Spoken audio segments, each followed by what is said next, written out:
میرے عزیزوں، لیلۃ القدر کو لوگوں نے یہ سمجھا ہو کہ یہ شاپنگ کی رات ہوتی ہے یا عید کی تیاریوں کی رات ہوتی ہے۔ میرے عزیزوں، اتنا حسین موقع جس کو مل رہا ہو جہنم سے آزادی کا، اگر اسے پتہ چل جائے کہ جہنم ہے کیا چیز، اس کے دروازے کیسے ہیں، اس کے طبقات کیسے ہیں، تو میرے عزیزوں شاپنگ تو دور کی بات، وہ جینے کے اندر مزے ہی ختم کر لے گا۔ آج اللہ رب العزت کی بارگاہ میں اس کی خیرات مانگنے کا وقت ہے، اور میں شکر گزار ہوں مجلس منتظمہ کا، خصوصیت کے ساتھ رحمت عالم کمیٹی صدر و اراکین، جو ان حسین راتوں میں آپ کو ایک میدان میں جمع کر کے اللہ اس کے رسول کی یاد دلانے کی کوشش کرتے ہیں۔ یقیناً یہ ایک بہت ہی عظیم کام ہے۔ تھوڑی دیر اگر آپ اپنی طرف نظر ڈالیں گے تو احساس ہوگا آپ کو، ایسا نہیں کہ اس پورے علاقے میں اتنے ہی مسلمان رہتے ہیں، بلکہ ہزاروں اور لاکھوں کی تعداد اور ہے جو یا تو بازار کی زینت بنے ہوں گے، یا سڑکوں پر ہوں گے، یا کچھ بستروں پر ہوں گے، لیکن ان سب میں اللہ رب العزت نے تمہیں اپنے ذکر کے لیے چنا ہے، اور اپنے حبیب پاک صلی اللہ تعالی علیہ وسلم کی مدح سرائی سننے کے لیے اللہ نے آپ کا انتخاب کیا ہے۔ یہ اس پروردگار کا کتنا بڑا احسان ہے کہ لاکھوں کے ہوتے ہوئے ہم جیسوں کو اپنے ذکر کے لیے منتخب کیا۔ آپ شکر بجا لائیں اللہ رب العزت کا کہ آج کی اس رات مولا تو نے ہمیں بے حیائی اور خرافات سے بچا کر اپنے اور اپنے محبوب کے ذکر جمیل میں لگایا۔ حدیث پاک میں میرے آقا صلی اللہ علیہ وسلم فرماتے ہیں، جب رب تبارک و تعالی کسی بندے کے ساتھ بھلائی کا ارادہ فرماتا ہے تو اسے دین کی طرف دعوت دیتا ہے، دین کی طرف راستہ دکھاتا ہے، یا دین کی سمجھ اسے عطا کرتا ہے۔ اور ایک روایت میں ہے کہ جب اللہ تعالیٰ کسی بندے کے ساتھ بھلائی کا ارادہ فرماتا ہے تو اسے اپنے گھر کا راستہ آسان کرتا ہے، یعنی مسجدوں کی طرف اللہ اسے بلاتا ہے۔ اللہ کریم آپ سب کی رمضان کی عبادتیں، روزے، تراویح، ذکر و اذکار، صدقات و خیرات و زکوٰۃ سب قبول فرمائے۔ عزیزان گرامی، آج توبہ کی بھی رات ہے، یہ توبہ کی رات ہے۔ بعض صوفیہ اکرام اس کو توبہ کی رات سے بھی منسوب کرتے ہیں کہ اس سے بہتر موقع کب ملے گا آپ کو کہ خود رحمان یہ فرما رہا ہے کہ کوئی ہے مجھ سے بخشش طلب کرے میں اسے معاف کر دوں۔ تو یہ آج کی رات توبہ اسی لیے بھی میں عرض کر رہا ہوں کہ اللہ نے سورہ نور میں ارشاد فرمایا وَتُوبُوا إِلَى اللَّهِ جَمِيعًا أَيُّهَا الْمُؤْمِنُونَ لَعَلَّكُمْ تُفْلِحُونَ۔ اے ایمان والو، تم سب کے سب مل کر کے اللہ کی بارگاہ میں توبہ کرو، عنقریب کامیاب ہو جاؤ گے۔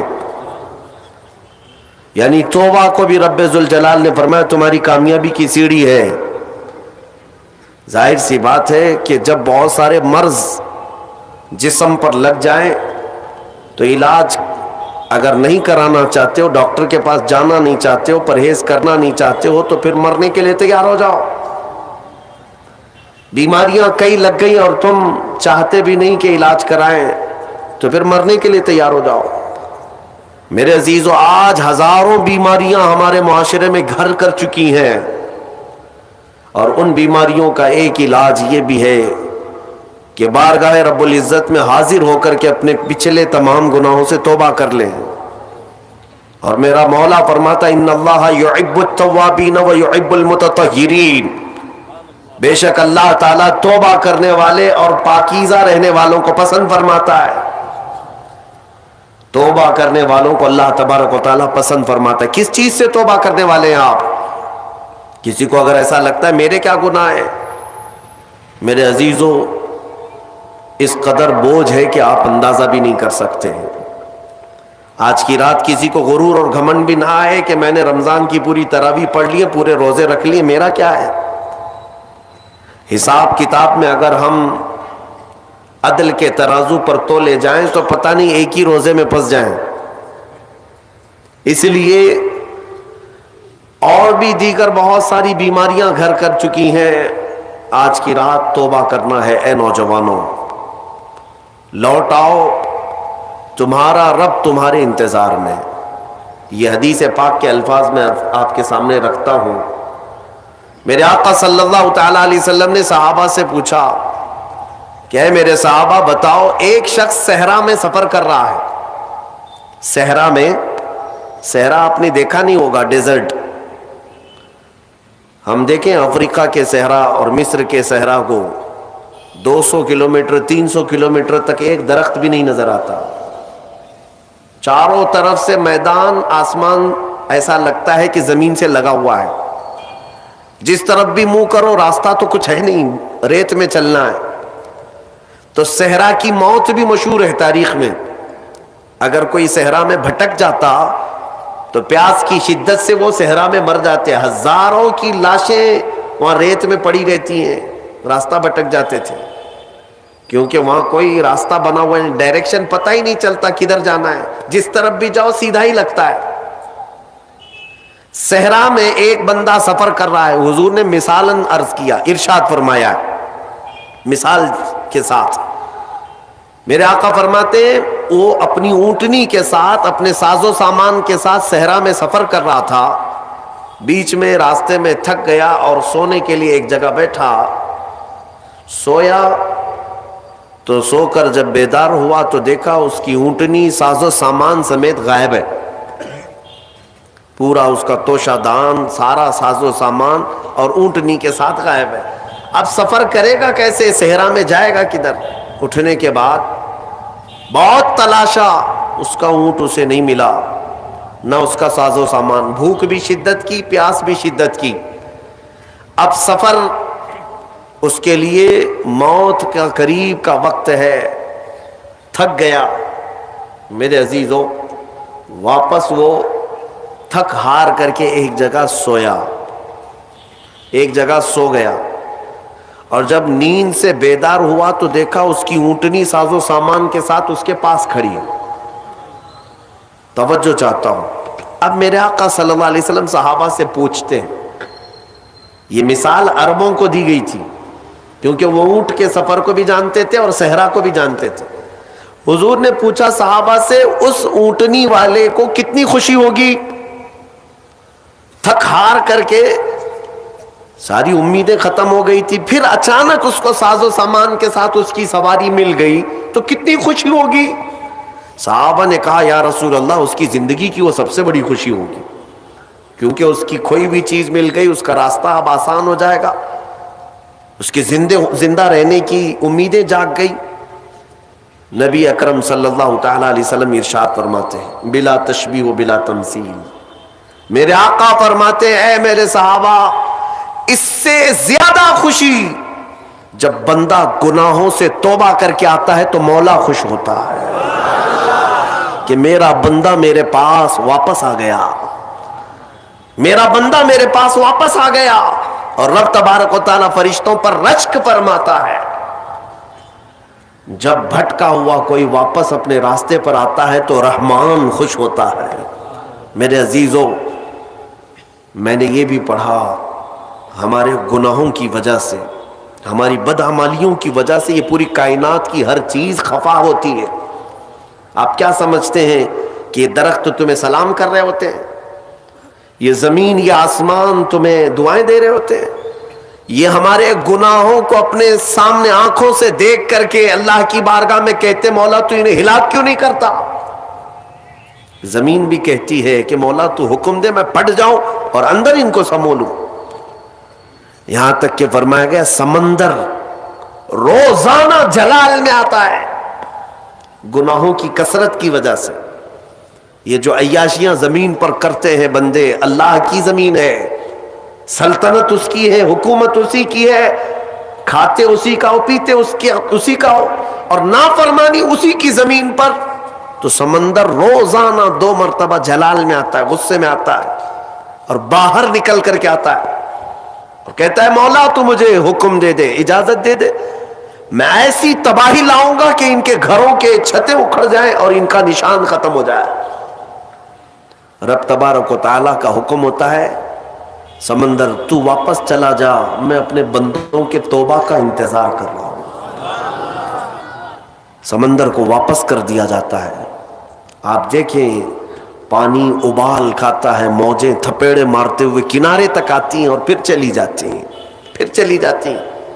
بزرگوں نے فرمایا روزانہ سمندر اجازت مانگتا ہے کہ ان کے گناہوں کی پاداش میں انہیں تباہ کر دوں، لیکن میرے عزیزوں وہ رحمان ہے جو اپنے بندوں سے ماؤں سے زیادہ پیار کرتا ہے، ماؤں سے زیادہ رحم فرماتا ہے۔ میں نے ایک روایت پڑھی تھی، حضرت ایوب علیہ الصلوۃ والتسلیم اللہ رب العزت کی بارگاہ میں عرض کرتے ہیں کہ مولا یہ جب بہت زیادہ گناہ کرتے ہیں تو ان سب کو ہلاک کیوں نہیں کرتا؟ فوراً ان کے گناہوں پر ان کی ہلاکت کیوں نہیں آتی؟ آپ سے کہا گیا، آپ کو حکم ہوا کہ آپ مٹی کے مٹکے بنائیں، خوبصورت سے خوبصورت، حکم خدا تھا تو وہ بنانے پر لگ گئے، الگ الگ رنگ کے، الگ الگ نقش و نگار کے بنا کر کے تیار ہوئے۔ تو رب تعالیٰ نے فرمایا اب ایک لائن سے ایک ایک کو توڑتے آؤ۔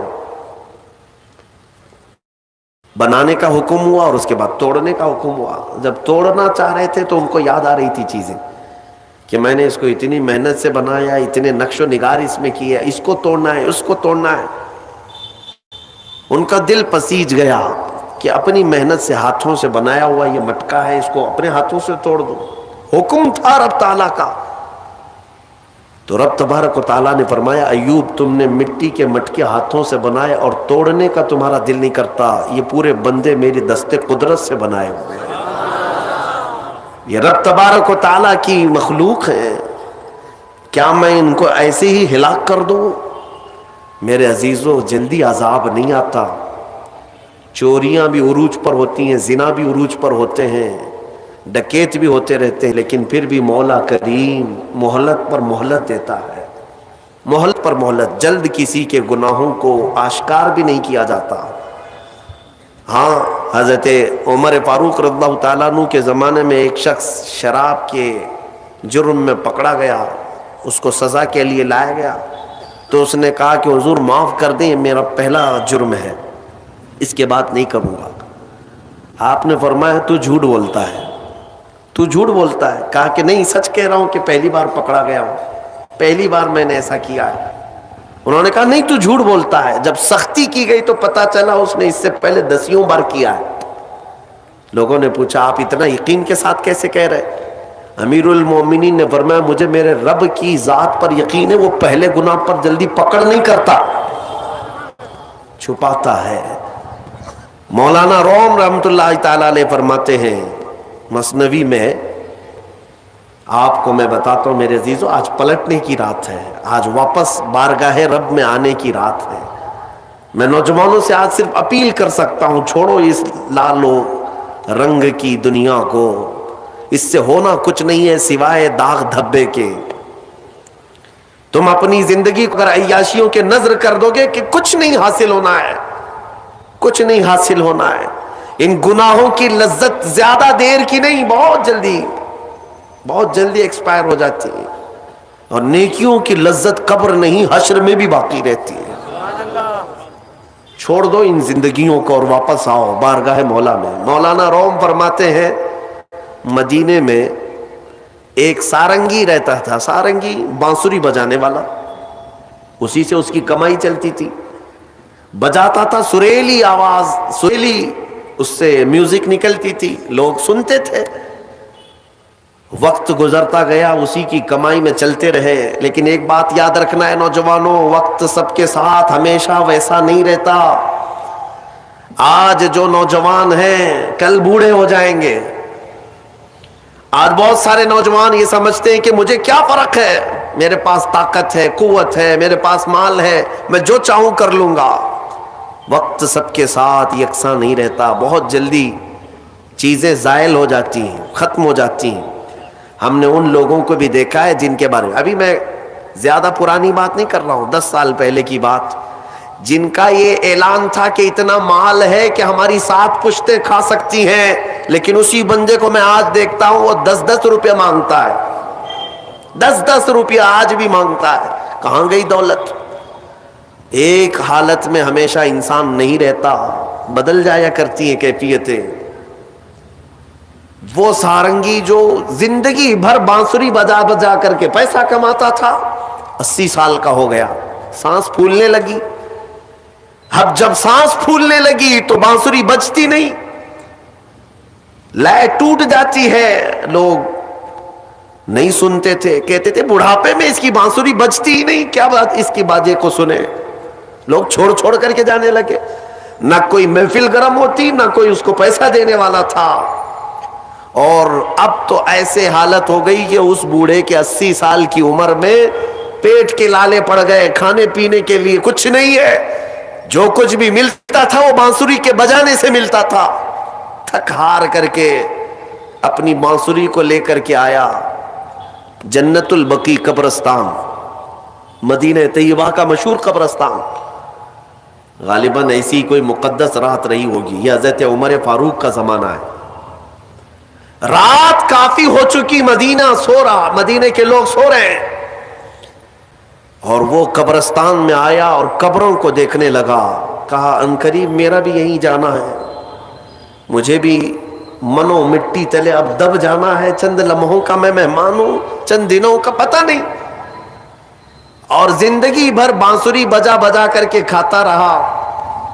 آج کے دن اس نے کیا کیا، بانسری اٹھایا اور توڑ دیا، لکڑی کی ہوتی تھی، توڑ دیا اور کہا اے رحمان تیرا بندہ ہوں، دنیا نے مجھے کھلانا پلانا چھوڑ دیا ہے، کیا اب تو بھی نہیں کھلائے گا؟ کیا تو بھی نہیں پلائے گا؟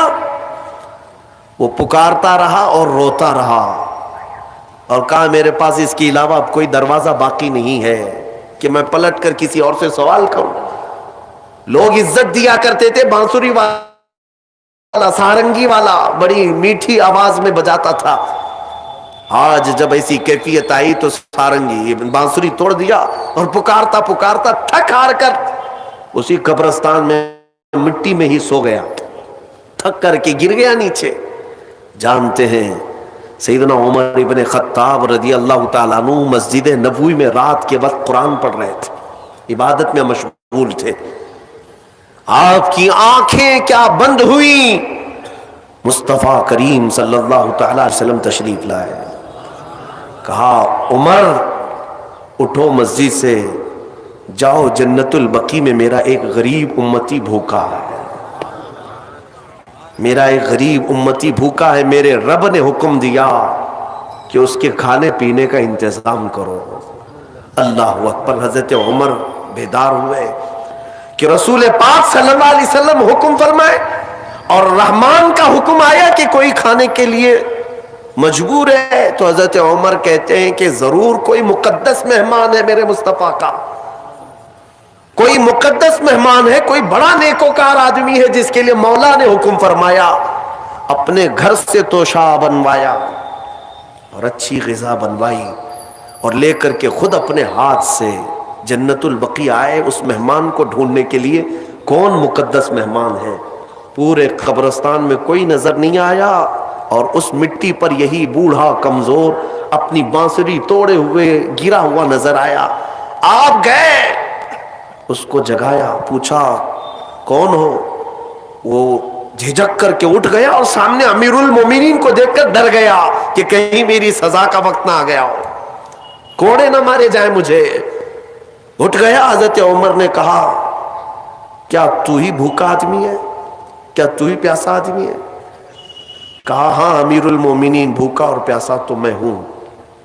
دسترخوان وہیں بچھایا، توشہ اس کے سامنے کھول دیا اور کہا لے کھا لے، تیرے کھانے کے لیے رحمان نے مجھے بھیجا ہے، مصطفیٰ کریم صلی اللہ علیہ وسلم کا حکم ہے۔ وہ بوڑھا ایک لقمہ کیا اٹھایا تھا کہ کرب سے اور درد سے رونے لگ گیا اور کھڑا ہو گیا اور پکار کر کے کہنے لگا اے مولا، اے رب قدیر، 80 سال کا ہو گیا، زندگی بھر لوگوں کو خوش کرنے کی کوشش میں تجھ سے منہ پھیرا رہا، آج ایک رات تجھے کیا پکارا کہ تو نے وقت کے امیر المومنین کے ہاتھ میرا توشہ بھیجا، وقت کے امیر المومنین کے ہاتھ میرے کھانے اور روٹی کا انتظام کیا، یہ کہہ کر کہ وہ بے ہوش ہو کر گر پڑا۔ میرے عزیزوں، یہ آج کی رات میں تم سے اتنا مطالبہ کروں گا، دیر ابھی بھی نہیں ہوئی، پلٹ آنے کا وقت ہے۔ وَتُوبُوا إِلَى اللَّهِ جَمِيعًا أَيُّهَا الْمُؤْمِنُونَ، تم سب کے سب اللہ کی طرف لوٹ آؤ اے مومنو۔ میرا مولا فرماتا ہے لعلکم تفلحون، ان قریب تم کامیاب ہو جاؤ گے، تم کامیاب ہو جاؤ گے۔ 80 سال اگر مولا سے دور بھاگتا تھا، ایک بار اسے کیا پکارا؟ اسی کو تو اقبال نے کہا تھا، وہ ایک سجدہ جسے تو گراں سمجھتا ہے، وہ ایک سجدہ جسے تو گراں سمجھتا ہے، ارے 1000 سجدوں سے دیتا ہے آدمی کو نجات۔ ادھر ادھر سر جھکانے سے تیرے سر کو اگر کوئی چیز بچا سکتی ہے تو میرے رب کا سجدہ ہے۔ یہاں جھک گئے تو مولا ہر جگہ جھکنے سے بچا لے گا، یہاں کے فقیر ہو گئے تو مولا ہر جگہ کے فقر سے بچائے گا، اس بارگاہ کے محتاج ہو گئے تو دنیا کی محتاجی سے بچائے گا۔ میرے عزیزوں، میں آپ کو اور ایک بات عرض کر کے، حالانکہ میرا عنوان الگ ہے، میں صرف رات کی بات تھی تو میں سوچا کہ تمہیں دعوت دے کر کے چلا جاؤں۔ آج کی جو رات ہے وہ توبہ کی رات ہے، شاپنگ میں اور عیاشی میں گزارنے کی رات نہیں۔ حبیب اجمی کا نام سنا ہوگا آپ نے، بغداد کے رہنے والے مشہور مالدار شخص، پیسہ بہت تھا لیکن معاملہ یہ تھا کہ سود پر پیسہ، سود کا کاروبار، لوگوں کو سود دینا، لوگوں سے سود لینا، یہ کاروبار چلتا تھا۔ مسلمانوں، اگر اپنے معاشرے میں سود کی بلا ہے تو فوراً توبہ کر لو۔ میرے آقا صلی اللہ علیہ وسلم کا فرمان عالی شان ہے، جس نے سود کا ایک لقمہ کھایا وہ گناہ اتنا بڑا ہے کہ جیسے کہ کعبے کے سامنے اس نے اپنی ماں سے زنا کیا۔ یہ بہت خطرناک چیز ہے، لوگ اس کو آج ہلکے میں لیتے ہیں۔ پیسہ ڈبل کرنے والا سسٹم مسلمانوں کو بہت جلدی پسند آتا ہے، کوئی بھی آ جائے کمپنی، چیٹ فنڈ کمپنیاں صرف مسلمانوں کے محلے میں ہی کامیاب ہوتی ہیں، باقی جگہ نہیں۔ لاکھ روپے دو اور تم گھر میں نواب صاحب بیٹھے رہو، ہر مہینہ 10-10 ہزار آتا رہے، یہ پتہ ہی نہیں کہ کس طرح سے آتا ہے۔ تمہارے گھر میں آنے والا ایک لقمہ بھی تمہاری تحقیق کے بغیر نہیں آنا چاہیے، تم مسلمان ہو۔ ایک سکہ بھی تمہارے گھر میں بغیر تحقیق کا نہیں آنا چاہیے۔ اگر مشکوک، یعنی جس میں شک ہے، حرام کی بات نہیں کر رہا ہوں، حرام تو بڑی بات ہے، جس مال میں شک ہے اس مشکوک مال کا بھی ایک لقمہ کھا لیا تو اولاد بگڑ جاتی ہے۔ بزرگوں نے فرمایا اولاد بدتمیز پیدا ہوگی، بد اخلاق ہو جائے گی، کردار سے عاری ہو جائے گی، اس کا خیال رکھو۔ تو میں عرض یہ کر رہا تھا کہ حبیب اعجمی سود کا کاروبار کرتے رہے۔ ایک دن ایسا ہوا کہ اپنی بیوی سے گوشت لا کر دیا اور کہا کہ پکاؤ۔ بیوی نے کہا لکڑیاں نہیں ہیں، کہا کہ میں فلاں کے اوپر میرا سود آتا ہے، سود میں وہ لکڑیاں لے آؤں گا، سود میں لکڑیاں بھی، گھر کا آٹا بھی سود میں لا کر کے دیے۔ بیوی نیک تھی، سمجھاتی رہی، اس دن دعا کرتی ہے مولا میرے شوہر، میرے سرتاج، میرے رفیق حیات کو ہدایت دے دے۔ جب چولہے پر یہ ہانڈی رکھی گئی، کھانا پک گیا، یعنی سالن پکا تو اس نے اتارا، حبیب اجمی دسترخوان پر تھے، ہانڈی کھولی گئی تو اس میں پکتا ہوا خون تھا، خون کے علاوہ کچھ نہیں۔ حبیب اعجمی نے پوچھا یہ کیا ہے؟ بیوی نے کہا جب لوگوں کا مال سود میں لا کر کے دو گے تو اللہ تعالیٰ تمہیں دنیا میں ہی خون کھلا رہا ہے، آخرت میں کیا عذاب ہوگا۔ بات اثر کر گئی، بات اثر کر گئی دل پر، اور ڈر بھی گئے کہ اپنی آنکھوں سے دیکھا کہ پکتا ہوا گوشت خون بن چکا ہے۔ فوراً پورے جسم میں کپ کپی طاری ہو گئی، توبہ کیا، کھڑے ہو گئے، گھر سے باہر نکلے تو راستے سے جا رہے تھے، بچے جو کھیل رہے تھے ایک بچے نے پکار کر کہا اے بچے ہٹو، یہ سود خور آ رہا ہے، اس کی چھاؤں کہیں ہم پر پڑ گئی تو ہم برے ہو جائیں گے۔ بچوں میں بھی یہ بات آ گئی تھی۔ حبیب اجمی کو آج دل پر بات لگی، میرا رب کسی کے لیے ہدایت دیتا ہے تو کچھ ذریعے بنا دیتا ہے۔ حبیب اجمی اب رونے لگ گئے کہ میں اس قدر خستہ ہوں، اس قدر بدنام ہوں کہ بچے میری چھاؤں سے بھاگ رہے ہیں۔ اب سوچا کہ اب میں سود نہیں لوں گا اور نہ ہی اس کاروبار میں، سب کو چھوڑ دیا۔ لیکن اب مسئلہ یہ تھا کہ بچپن شروع سے کوئی کام کرنے کی عادت نہیں تھی، پیسہ دینا ہے مارکیٹ میں گھما کر کے بڑا کر کے لانا ہے، کام کرنے کی عادت نہیں تھی، فن نہیں تھا، ہنر معلوم نہیں تھا، اب کمائیں تو کیسے کمائیں۔ سوچا کہ اب اس چیز کو چھوڑ دیا ہوں تو بیوی سے آ کر کے کہا میری رفیقہ حیات میں نے توبہ کر لیا ہے، میں نے توبہ کر لیا، آج کے بعد سے یہ سود کی طرف میں ہاتھ بھی نہیں بڑھاؤں گا۔ بیوی سجدہ شکر ادا کرتی اور کہتی ہے میرے رفیق، اے میرے زندگی کے ساتھی، اب فکر مت کرنا، میں تم سے کسی چیز کا مطالبہ نہیں کروں گی، آدھی روٹی بھی لاؤ میں صبر کروں گی، آدھی روٹی بھی آئی تو میں صبر کروں گی، اس لیے کہ آپ حلال رزق کی طرف جا رہے ہیں۔ کاش ہماری عورتیں ایسی ہوں جو اپنے شوہر کو سیدھے راستے پر لانے کا سبب بن سکے، ورنہ بہت ساری عورتوں کے مطالبات کی وجہ سے مرد حرام کاریوں میں پڑ گئے۔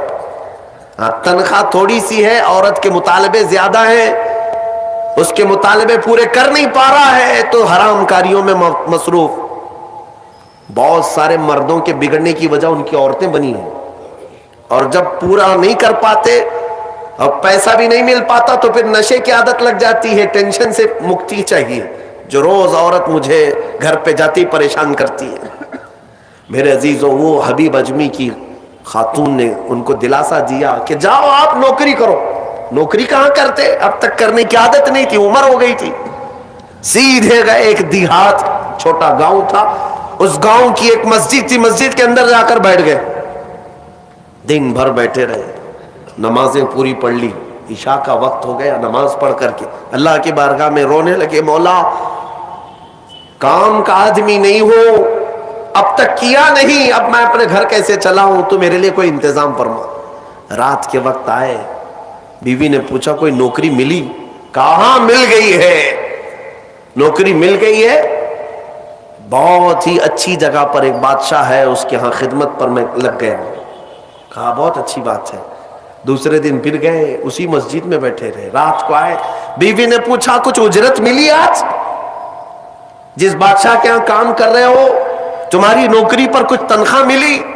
کہا نہیں، بادشاہ نے کہا ہے کل دے دوں گا۔ اپنی بیوی کو ٹال رہے تھے، اپنی بیوی کو ٹالنے کے لیے بول دیا ایسی کہ نوکری کر رہا ہوں، کہا کہ کل دینے کا وعدہ کیا ہے۔ پھر تیسرا دن آیا، تیسرے دن بھی وہ اسی مسجد میں رات گزار کر آئے، بیوی نے پھر پوچھا کچھ اجرت ملی؟ کہا نہیں آج بھی نہیں دیا، بادشاہ نے کہا کل دے دوں گا۔ چوتھا دن آیا، چوتھا دن بھی مسجد میں گزار کر آئے، حالانکہ بیوی نے صبر کا دامن ایسا پکڑی رہی اور کہنے لگی مجھے کوئی جلد بازی نہیں ہے، جب آئے گا تب کھائیں گے۔ 4 دن ہو گئے، آج پھر رات کو بیوی نے پوچھا کچھ تنخواہ ملی، گھر کیسے چلے گا، 4 دن سے چولہا نہیں جلا گھر پہ۔ کہا آج بھی بادشاہ نے نہیں دیا، کہا کل دوں گا، روز کل روز کل۔ 5 دن گزر گئے، اس کے بعد وہ 5ویں دن ایسی ان کی کیفیت تھی کہ اب رات جب بہت زیادہ ہو گئی تو گھر کی طرف پلٹ رہے تھے، پاؤں بوجھل ہو گئے۔ پھر بیوی پوچھے گی آج تنخواہ ملی؟ روز جھوٹ بول رہا ہوں، روز جھوٹ بول رہا ہوں، مجھے کون تنخواہ دے گا؟ آج کیا بولوں اپنی بیوی کو، اپنی شریک حیات کو؟ جب وہ واپس پلٹے تو آج رات کو اپنے گھر کے باہر ہی دیکھتے ہیں گھر میں خوب اجالا ہے، گھر میں روشنی ہے، گھر کی طرف آگے بڑھتے بڑھتے آئے، میری بیوی سوئی نہیں، انتظار میں ہوگی، پوچھے گی کیا اجرت ملی، تنخواہ ملی؟ لیکن جیسے ہی گھر کے اندر گئے، بڑا سا دسترخوان بچھا ہے، ہر قسم کے کھانے لگے ہوئے، کھانے لگے ہوئے ہیں، حیرت میں آ گئے، 5 دن کے کمانے کا کوئی ذریعہ نہیں، میری بیوی کے پاس بھی اتنا مال نہیں، یہ کہاں سے آیا دسترخوان؟ بیوی کو جلال میں پوچھنے لگے یہ دسترخوان کہاں سے آیا، یہ کھانا کیسے آیا؟ بیوی کہتی ہے کیا مذاق کرتے ہیں آپ، کیا مذاق کرتے ہیں آپ جس بادشاہ کے ہاں کام کرتے ہیں وہاں کا ایک سپاہی آیا تھا، وہی دسترخوان لے کر آیا اور سارا کھانا اسی نے دیا ہے، اور یہ مجھے کہہ کر گیا ہے اے خاتون تیرا شوہر رات میں آئے تو اسے کہہ دینا یہ تو 5 دن کی اجرت ہے، اور محنت کرے گا اور اجرت دی جائے گی۔ حبیب عجمی غش کھا کر گر پڑے، بیوی نے اٹھایا، پوچھا کیا بات ہے، کیوں غش کھا کر گر پڑے؟ ہوش آنے کے بعد کہتے میری رفیق حیات آج سچ بتاتا ہوں، میں نے کوئی نوکری نہیں کی، میں نکما آدمی، کوئی نوکری نہیں کی، مسجد میں جاتا تھا خالی بیٹھا رہتا تھا، آج ڈر کر کے آ رہا تھا کہ تجھے جواب کیا دوں گا۔ وہ رحمان اس قدر غیرت مند ہے اپنے بندوں پر، اتنا رحیم ہے کہ تیرے سامنے شرمندہ ہونے سے بچانے کے لیے وہ جس کو بھیجا مولا وہ کسی بادشاہ کا سپاہی نہیں، وہ اسی رحمان کا کوئی فرشتہ آیا تھا جس نے کھانا دیا ہے۔ عزیزان گرامی، کہنے کے لیے بہت ساری باتیں ہیں، لیکن میں اتنی بات عرض کرنا چاہتا ہوں، زندگی گناہوں میں گزری، ایک بار توبہ کر کے حبیب عجمی کے آ گئے اور مولا کریم نے اپنے سارے دسترخوان ان کے لیے کشادہ کر دیے۔ اس کے بعد جانتے ہیں حبیب عجمی اسی دسترخوان سے اٹھ کر کے جو چلے گئے، ایسی عبادات، ایسے مجاہدات کیے، اللہ اکبر، اس مقام عظما پر فائز ہو گئے تھے کہ جس مقام کی غوث اعظم عبد القادر جیلانی بھی تعظیم کیا کرتے تھے رضی اللہ تعالی عنہ۔ میرے عزیز و حبیب عجمی اللہ کی بارگاہ میں وہ مقبول تھے کہ حضرت فضیل بن عیاض ایک دن ان کے پیچھے مغرب کی نماز پڑھنے کے لیے آئے۔ حضرت حبیب عجمی کی زبان میں تھوڑی لکنت تھی، تو قرات میں ان کی لکنت سمجھ میں آ رہی تھی، تو فضیل بن عیاض پیچھے سے نماز توڑ کے چلے گئے، اس کے پیچھے میں کیسے نماز پڑھوں؟ فضیل بن عیاض بہت پائے کے ولی ہیں، کہتے ہیں میں گیا تو 3 دن تک میری عبادت کا ذوق ختم ہو، لطف ہی ختم ہو گیا، میں بارگاہ مولا میں رونے لگا کہ مولا مجھ سے کیا خطا ہوئی۔ رات کے وقت مجھے غیب سے ندائی کہ فضیل تو نے میرے محبوب حبیب کی صرف زبان دیکھا، اس کے دل کی پاکی کو نہیں دیکھا۔ وہ اللہ کی بارگاہ کا مقبول ہے، جب چھوڑ دیتا ہے پچھلی چیزیں وہ رحمان اتنا محبوب بناتا ہے، اتنا محبوب۔ میں نے ابھی ایک چیز پڑھی تھی، بغداد میں ایک شخص تھا، بڑے پیسے والا تھا، بہت پیسے والا تھا، اور ہر گناہ عادت تھی اس کی۔ پیسے والوں کی اکثر یہ چونچلے ہوتے ہیں کہ وہ سوچتے ہیں کہ عیاشی میں کہاں میں پیسے لگاؤں۔ شراب پیتا تھا، خوب عیش، جوا میں پیسے لگتے تھے، روز نئی عورتوں کے ساتھ اس کی صحبتیں، یہ اس کا مزاج تھا تو مسلمان، پیسہ زیادہ ہونے کی وجہ سے ایک غلط سنگت میں غلط عادتوں کا مالک۔ اس شخص کی عادت یہ تھی کہ روز ایک نیا گناہ کرتا تھا اور ڈائری بنایا ہوا تھا، اس میں سب لکھ بھی دیا کرتا تھا، آج میں نے اتنے پیسے کا جوا کھیلا، آج میں یہ فلاں شراب پی ہے، آج میں نے ان لڑکیوں سے زنا کیا ہے، آج میں فلاں جگہ یہ کیا، سب جو کرتوت ہوتے تھے سب ڈائری میں لکھتا تھا، اتنی بڑی ڈائری بھی بن گئی۔ ایک دن ایسا ہوا کہ گزر رہا تھا بازار سے، ایک خاتون کو دیکھا جو حسین تھی اور مجبور نظر آ رہی تھی، اس کے پاس گیا، کہا کیا چیز ہے؟ اس نے کہا مجھے مال کی ضرورت ہے۔ اس نے کہا چل میرے گھر، میری خواہش پوری کر، میں تجھے جتنا چاہیے وہ دے دیتا ہوں۔ وہ عورت چلی آئی ساتھ میں، وہ عورت آ گئی۔ جب یہ نوجوان جو بغداد کا بڑا پیسے والا مالدار رات کے وقت اپنے بستر پر آیا اور اس خاتون کو کہا کہ آجا ہم دونوں تنہا ہیں، وہ عورت رات کے وقت سو تو گئی لیکن اس کا پورا جسم پیلا پڑ گیا، اس کا چہرہ پیلا اور ہاتھ پیر کانپنے لگ گئے۔ یہ نوجوان اٹھ کر کھڑا ہوا، کہا کہ ڈر رہی ہے تو کسی بات سے، تیرے جسم کی یہ زردی کس بات کی؟ وہ خاتون کہتی ہے نہیں کوئی بات نہیں۔ پھر اس نے کہا ڈر مت، اس محل میں کوئی نہیں آئے گا میری اجازت کے بغیر، یہ سب پوری میری پراپرٹی ہے، یہ میری شہنشاہیت ہے یہاں پر۔ اس خاتون نے کہا ہاں یہ تو میں دیکھ رہی ہوں، لیکن مجھے ڈر اس بات کا ہے کہ وہ رحمان مجھے دیکھ رہا ہے، اس کے سامنے میں کیسے ننگی ہو جاؤں۔ میں نے آج تک یہ گناہ نہیں کیے، میں پیشہ ور عورت نہیں ہوں۔ وہ کہتی ہے میں ایک بیوہ عورت ہوں، میرے 3 بچے ہیں، 4 دن سے بھوکے ہیں، میں روز انہیں تسلی دیتی ہوں کہ مجھے بازار میں کچھ کام مل گیا تو میں اجرت لا کر کے تمہیں کھلا دوں گی، مجھے کوئی نوکری نہیں دیتا، اور آج میں مجبوراً بازار میں کھڑی تھی، تو مجھے مل گیا، میں اپنے چھوٹے بچوں کے، یتیم بچوں کی بھوک کو ختم کرنے کے لیے تیرے گھر آ گئی، لیکن جب بستر پر سوئی تو مجھے خوف ہونے لگا کہ میرا رب دیکھ رہا ہے، میں نے آج تک جسم کو ننگا نہیں کیا۔ وہ ڈری ہوئی عورت تھی، پاکیزہ عورت تھی، جب اس کی زبان سے یہ جملے نکلے تو یہ جو نوجوان تھا، جو گنہگار تھا، وہ کھڑا ہو گیا، کہا اے خاتون اٹھ جا بستر سے، اٹھ جا، اور اس کے بعد کہتا ہے دیکھ میں تجھے بتاؤں میرے پاس کیا کیا ہے۔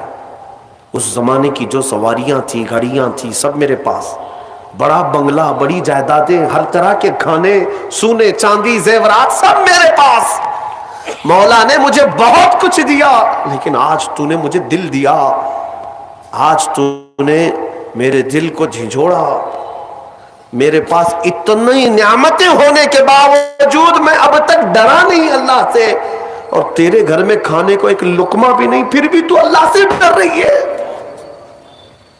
مجبور ہونے کے باوجود تو ڈر رہی ہے اللہ سے۔ اس خاتون نے کہا کہ اے نوجوان، مجبور ہو، امیر ہو یا غریب ہو، سب کا بادشاہ وہی ہے، حساب سب سے برابر لے گا۔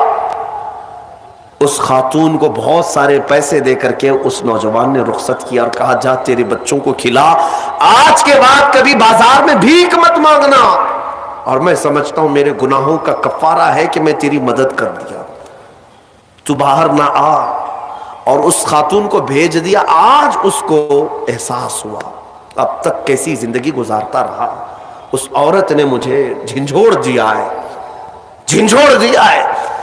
رات کو مصلی بچھایا اور اللہ کی بارگاہ میں کھڑے ہو کر کہنے لگا مولا بہت گناہ کر چکا ہوں، بہت گناہ کر چکا ہوں، پورا جسم داغدار ہے، کیا مجھ جیسا آدمی بخشے جانے کے قابل ہے؟ کیا مجھ جیسا آدمی معاف کیے جانے کے قابل ہے؟ رویا جا رہا تھا، اور اس کے بعد وہ سر اٹھا کر کہتا ہے اے رب، اے رب، میں نے اتنے گناہ کیے کہ لکھتے لکھتے میری ڈائری بھر گئی ہے، بک بھر گئی ہے، پھر تیرے پاس جو فرشتے ہیں نامہ اعمال لکھنے والے، انہوں نے کتنا، اور اس کے بعد ہاتھ جوڑ کر کہتا ہے رحمان، اب تیرے دربار میں اتنی بات عرض کرتا ہوں، اگر میں بخشے جانے کے قابل ہوں تو مجھے معاف کر، یا تو پھر آسمان سے آگ بھیج کر کے مجھے ہلاک کر دے، مجھے ختم کر دے مولا، میں بہت داغدار ہوں، بہت داغ دھبے لگا دیے۔ وہ روتے روتے روتے تھک گیا، اور اس کے بعد اٹھتا ہے، توجہ، گھر کے اندر جا کر آج سچی توبہ کیا تھا، ڈائری وہ پھاڑنے کے لیے گیا جس میں روز گناہ لکھتا تھا، جو پچھلے سارے تھے ریکارڈ، کہتا ہے پھاڑ کر کے ختم کر دوں گا، آج کے بعد نشان بھی نہیں رکھنا ہے۔ جب وہ اپنے کمرے میں آیا، اس ڈائری کو اٹھایا جو برسوں سے لکھ رہا تھا، وہ حیرت سے ڈوب گیا اس بات پر کہ جب وہ ڈائری اٹھایا تو دیکھتا ہے پورے اوراق سفید ہے، لکھا کچھ نہیں، ایک حرف بھی لکھا ہوا نہیں ہے، ورق پلٹتا گیا، پلٹتا گیا، پلٹتا گیا، کچھ نہیں ہے۔ وہ ادھر ادھر دیکھنے لگا، اس میری ڈائری سے مٹایا کس نے، میرے سارے ریکارڈ کس نے مٹایا؟ اس کے جسم پر کپ کپی تاری تھی، راشا تاری تھا، رات کا وقت تھا، غیب سے ندائی، اے بندے، جب کوئی پوری دنیا کو میرے لیے ترک کرتا ہے تو میں اس کے گناہوں کو بھی مٹا دیا کرتا ہوں۔ جب زندگی میں لکھی ہوئی ڈائریاں مٹ جاتی ہیں تو میرے مولا کو یہ اعمال نامے سے مٹانے میں دیر نہیں لگے گی۔ یمحو اللہ ما یشاء، اللہ جس سے چاہتا ہے وہ ساری چیزیں مٹا دیتا ہے۔ میرے عزیزو، یہ